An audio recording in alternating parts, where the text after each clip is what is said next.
हरे कृष्णा मेरे प्यारे दोस्तों, आई होप आप सब बहुत अच्छे होंगे। तो फिर से स्वागत है आपका अपने चैनल फैक्ट गली में। मैं कंचन गुप्ता आपको वो किस्से और अनुभव शेयर करती हूँ जो लोगों ने भक्ति में आने के बाद फील किए हों। तो आज इस वीडियो में क्या है नया, अंत तक जरूर बने रहना। और जो भी लोग चैनल में नए हैं, चैनल को सब्सक्राइब करना ना भूलिए और साथ में बेल आइकन को दबा दें ताकि आपको आने वाली सभी वीडियो की नोटिफिकेशन टाइप से मिलती रहे। तो देर ना करते हुए आज का वीडियो हम शुरू करते हैं। तो आज का वीडियो का जो ये एक्सपीरियंस है, ये हमें भेजा है सुनीता जी ने, जो कि नोएडा की रहने वाली है। तो सुनीता जी बताती है कि नाम जाप की वजह से उनकी लाइफ में क्या चेंजेस आए हैं, वही सब। सबसे पहले तो सुनीता जी का हमारे पास आया था अप्रैल 2024 में मैसेज, जिसमें कि उन्होंने अपनी प्रॉब्लम हमारे साथ शेयर करी थी। प्रॉब्लम में वो बताती थी कि जो उनका हस्बैंड था, उनके हस्बैंड ने एक एक्स्ट्रा मैरिटल अफेयर रखा हुआ था। और ऐसा नहीं है कि सुनीता इस बारे में नहीं जानती थी, सुनीता इसके बारे में क्लियरली जानती थी। बट प्रॉब्लम ये था कि जब उन्होंने इस चीज का विरोध किया और पुलिस स्टेशन में भी कंप्लेंट करी, तो पुलिस वालों ने एक नए लॉ के बारे में बताया और ये कहा कि अगर कोई पर्सन मैरिज जब तक ना करे, शादी ना करे, शादीशुदा होने के बावजूद, तब तक हम उसको किसी ऐसे केस में नहीं डाल सकते। बट किसी के साथ रहना ये उसकी चॉइस है, या किसी के साथ वो मीटिंग कर रहा है, मिल रहा है, जुल रहा है, तो इसके लिए एक क्राइम के लिए वो लायबल नहीं है।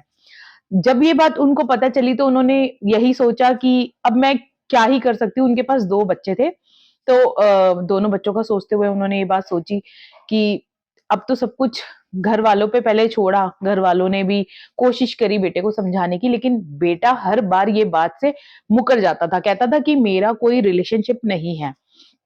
सुनीता जी कहती थी कि जिस लड़की के साथ उनका रिलेशनशिप था, वो लड़की चंडीगढ़ की रहने वाली थी और अक्सर उनका आना-जाना चंडीगढ़ में लगा रहता था। इवन वो महीने में कम से कम 2 से 3 बार 3-3 दिन के लिए वहाँ चले जाते थे। और हमेशा जब भी पूछते थे, तो कहते थे कि मेरा बिज़नेस टूर है, मेरा ऑफ़िस टूर है, ऐसे-ऐसे करके बहाने कर देते थे। लेकिन सुनीता जी को एकदम क्लियरली ये बात पता थी कि उनके हस्बैंड इन बिज़नेस ट्रिप्स के बहाने कहाँ जाते हैं। और वो कहती थी कि जब मैंने देखो ऐसा होता है ना कि वाइफ़ पूरी की पूरी छानबीन भी करती है, ऐसा नहीं है। तो जब छानबीन उन्होंने करी, तो उनको पता लगा कि उनके हस्बैंड ने उस लेडी को काफ़ी मतलब सामान दिला रखा है। जिस घर में वो रह रही है, उसका रेंट भी उनके हस्बैंड ही भर रहे थे और साथ में टू व्हीलर जो भी फैसिलिटी थी, सब कुछ उनके हस्बैंड प्रोवाइड कर रहे थे। तो उनकी वाइफ ये कहती है, सुनीता जी कहती है कि जब मुझे पता लगा ना, तो मेरा दिल ना बहुत निराश हो गया ये सोचकर कि क्या मतलब। और ये जो रिलेशन था, ये कोई अभी का रिलेशन नहीं था, ये कुछ 3-4 साल से चला आ रहा था, जो उनको 2024 में पता लगा। तो वो कहती है कि जब मुझे बात पता लगी ना, तो मुझे बहुत बुरा भी लगा और ये भी सोच के बुरा लगा कि मेरे लिए शायद कोई कानून है ही नहीं। क्योंकि मैं एक माँ हूँ और साथ में अब हेल्प करने के लिए कुछ बचा ही नहीं है, क्योंकि पुलिस वाले स्टैंड नहीं ले पा रहे हैं। माँ-बाप भी अपने बेटे को समझा चुके हैं, लेकिन माँ-बाप के सामने भी बेटा इस चीज़ को मना कर देता है कि मेरा कोई रिलेशनशिप नहीं है। जब उन्होंने ये सब बातें बताई हमें, तो हमने उनको एक एडवाइस भी दिया और साथ में ये भी बोला कि देखो, हम राम नाम महिमा बताते हैं, नाम जाप की महिमा बताते हैं। हम आपको ये कहते हैं कि जब आपको ऐसा लगे कि चीज़ें आपकी आउट ऑफ कंट्रोल है और चीज़ें अब आपके हाथ में नहीं है, उस टाइम पे वो सब चीज़ें आप प्रभु के ऊपर छोड़ दो और फिर देखो, जो करना होगा प्रभु को जैसे करना होगा वो करेंगे। तो कुछ ऐसा ही हुआ। तो जस्ट अभी कुछ दिन पहले ही उनका कॉल आया। उन्होंने कॉल में बताया कि जो उनके हस्बैंड थे, उन्होंने नाम जाप करना शुरू किया। अप्रैल से वो नाम जाप कर रही हैं, हनुमान चालीसा का पाठ भी कर रही है। ऐसा होता है ना कि जब कोई पर्सन परेशान होता है, तो नेट पे भी बहुत सारी वीडियोज़ छान लेता है कि कुछ उसके मतलब का निकल जाए। तो कुछ ऐसा ही सुनीता जी के साथ हुआ।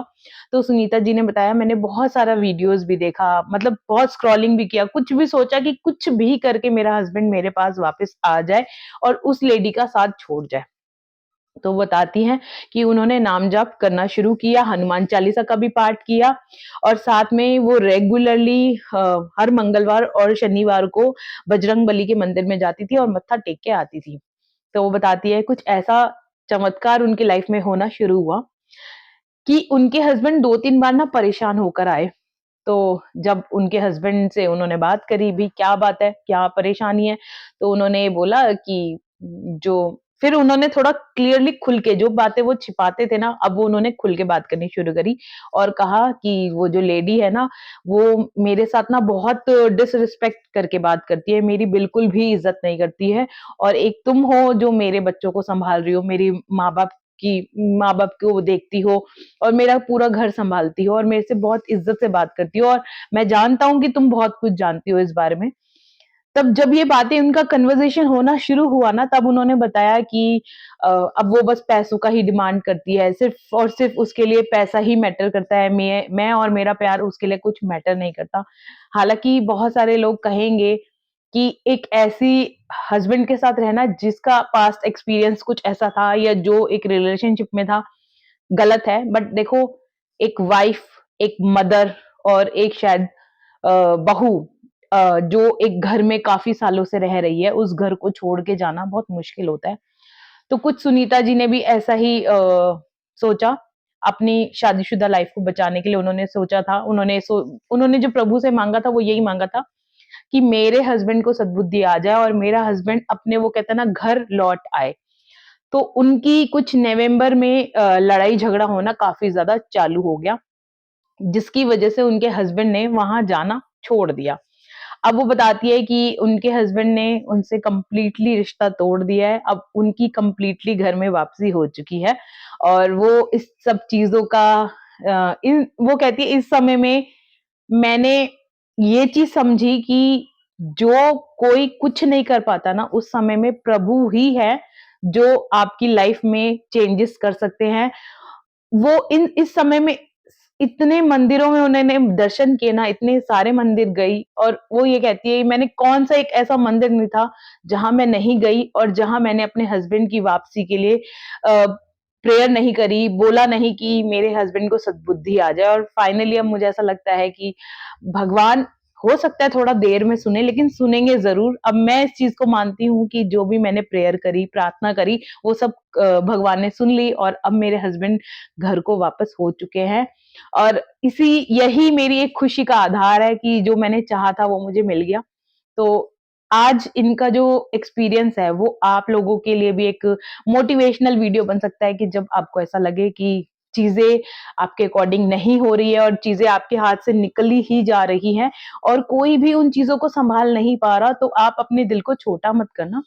क्योंकि जहाँ कोई नहीं होता ना, वहाँ प्रभु होते हैं और प्रभु पे अपना विश्वास बना के रखना प्रभु है ना, प्रभु ऐसे चमत्कार कर देते हैं ना आपकी ज़िंदगी में जो कभी आपने सोचे भी नहीं हो। बस हर वीडियो में मैं आपको एक बात कहती हूँ, अपना 100% विश्वास बना के रखना और फिर देखना उनका चमत्कार क्या होता है। और अगर आपके पास भी कोई ऐसा ही एक्सपीरियंस या कैसा भी एक्सपीरियंस हो रिलेटेड टू भक्ति भाव या आपने कैसे जाप शुरू किया, मेडिटेशन करना शुरू किया या चैंटिंग करना शुरू किया या हनुमान चालीसा का पाठ किया तो आपकी लाइफ में क्या चेंजेस आए, तो आप हमें व्हाट्सएप कर सकते हैं, आप हमें मेल कर सकते हैं, आप हमें इंस्टाग्राम पे भी मैसेज कर सकते हैं। तो मिलते हैं अगली वीडियो में, तब तक के लिए जय श्री राम।